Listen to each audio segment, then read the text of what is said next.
Hello বন্ধুরা, আমি তোমাদের জন্য নিয়ে এসেছি মাটন চিজ বানের একটি রেসিপি। এটি কিভাবে মাইক্রোওভেন ছাড়া আমরা বাড়িতে তৈরি করতে পারি চলো দেখে নিই। এটি তৈরি করার জন্য আমাদের প্রয়োজন বোনলেস মাটন, তার মধ্যে যেন সামান্য একটু চর্বি থাকে, আর পেঁয়াজ, আর নিতে হবে আদা, কাঁচা লঙ্কা, আর সামান্য একটু নুন দিয়ে আমাদেরকে এই সবগুলোকে মিক্সার গ্রাইন্ডারে ভালো করে পেস্ট করে নিতে হবে। এবারে একটি পাত্রে মাটনের ওই পেস্টটা আমি ঢেলে দিলাম। এর মধ্যে আমি 2 থেকে 3 চামচের মতন কর্নফ্লাওয়ার দিয়ে দিলাম। এবার আমি এর মধ্যে একটু নুন দিয়ে দিলাম, আর এগুলোকে একটু হাতের সাহায্যে একটু মেখে নিলাম। এবার আমি মিক্সড হার্ব এখানে ব্যবহার করছি, আর দিচ্ছি পার্সলে ফ্লেক্স আর পেরি পেরি মশলা। এগুলোকে আমি দিয়ে ভালো করে হাতের সাহায্যে মেখে নেব। এবারে হাতের মধ্যে একটু তেল লাগিয়ে নিয়ে আমি এবার এর থেকে কিছুটা অংশ নিয়ে হাতের সাহায্যে আমি সুন্দর করে একটু চ্যাপ্টা গোল আকারে গড়ে নেব। এইভাবে সবগুলো আমি গড়ে নেব।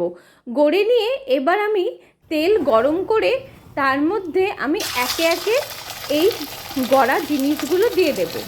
এবারে আমি সবগুলোকে এপিট ওপিট করে লালচে করে ভেজে নেব। আমি ইস্ট দিয়ে আগের থেকে ময়দা ভালো করে মেখে রেখেছিলাম। এবার কিছুক্ষণ রেখে দেওয়ার পরে যখন এটি পুরোপুরি ফুলে উঠলো, তারপরে আমি হাতের মধ্যে একটু তেল লাগিয়ে ভালো করে আবারও ময়দার ডোটাকে মথে নিলাম। এবার এইভাবে ভালো করে মথে নেওয়ার পরে আমি হাতের সাহায্যে 2 ভাগে ভাগ করে নিলাম ডোটাকে। ভাগ করে নিয়ে দেখো বন্ধুরা, এইভাবে আমাদের 2 ভাগে ভাগ করে নিতে হবে। ওই ডোর থেকে একটি ডো নিয়ে আমি বড় করে রুটির আকারে ভালো করে বেলে নিলাম। এবার একটি পাত্র নিয়ে তার মধ্যে আমি সাদা পেপার দিয়ে তেল লাগিয়ে একটু ময়দা ছিটিয়ে নিয়েছিলাম।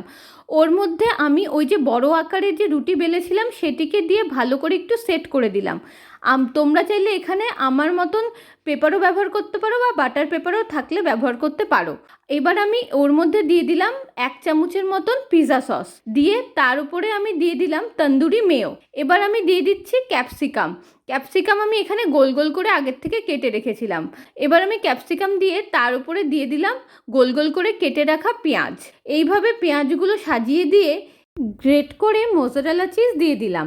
এবার আগের থেকে যে মাটনের যে আমি বড়াগুলো বানিয়ে রেখেছিলাম সেগুলোকে আমি সাজিয়ে দিলাম, দিয়ে এর উপর দিয়ে আমি একটু টমেটো সস দিয়ে দিলাম, দিয়ে তার উপর দিয়ে মিক্সড হার্ব আর দিয়ে দিলাম পেরি পেরি মশলা আর মোজারেলা চিজ আবারও গ্রেট করে দিয়ে দিলাম। এবারে ওপর দিয়ে আমি আরেকটি যে আমি ভাগ রেখেছিলাম সেই ভাগটির দিয়েও বড় করে একটি রুটি বানিয়ে ওপর দিয়ে আটকে দিলাম।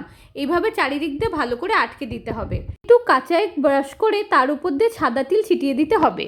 এবার প্রেশার কুকারে একটি স্ট্যান্ড বসিয়ে এটিকে একটু ফ্রি হিট হলে এর উপরে পাত্রটি আবার বসিয়ে দিতে হবে। বসিয়ে দিয়ে এবারে ঢাকনা আটকে দিতে হবে। আমাদের প্রেশার কুকারের উপরে সিটিটি খুলে রাখতে হবে, আর ফুটোর মধ্যে আমাদের একটি লবঙ্গ লাগিয়ে দিতে হবে। এইভাবে 15 থেকে 20 মিনিট আমাদের ভালো করে এটিকে ধিমি আঁচে কুক হতে দিতে হবে। দেখো বন্ধুরা, কত সুন্দর আমাদের তৈরি হয়ে গেল মাটন চিজ বান।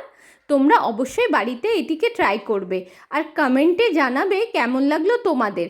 ভালো লাগলে বন্ধুদের সাথে অবশ্যই শেয়ার করবে, আর আমাদের চ্যানেলকে আরও ভালো ভালো রেসিপি পেতে লাইক, কমেন্ট, শেয়ার এবং সাবস্ক্রাইব করতে ভুলো না। যদি এই রেসিপিটি তোমরা আমাদের ফেসবুক বা ইনস্টাগ্রামে দেখছো, তাহলে অবশ্যই করে আমাদের চ্যানেলকে ফলো করে দিও।